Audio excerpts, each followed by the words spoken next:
The movie you're about to see was a labor of love that took us several years to get made. I wrote this movie while I was in pre-production for Pan's Labyrinth. So there are some images and ideas that are in common between the two movies. And this is a movie that, although it is a Hollywood-sized production movie, it was done very much like a personal film. And thanks to The Dark Knight, it was distributed as such.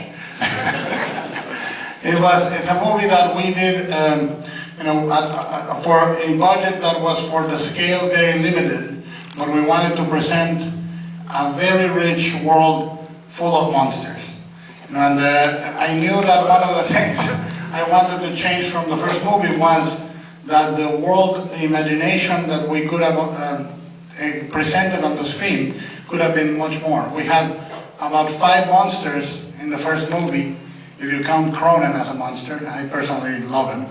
And in the second movie, we created and designed over 32 monsters. And in some instances, the creatures appear in the hundreds, if not in the thousands.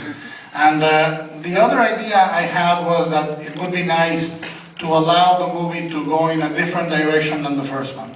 So I allowed for comedy to occur between the characters, but also to have darker, very, very melancholic moments to occur in the same film. And the action was also created in a different way. You will see a lot of monster-on-monster action. and I think that in general, it was a movie that was done much more freely than the first one. The first one tried very hard to be like the comic book, and ultimately when I saw it, and the fans saw it, they saw that Ape Sapien was a different Ape Sapien than the comics, Cronin was a different Cronin than the comics, and I decided to allow myself to be a little more free in this film.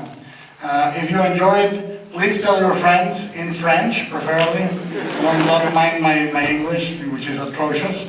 And so we can have the movie reach as wide an audience without having to download it from the internet. Thank you very much, and enjoy the film.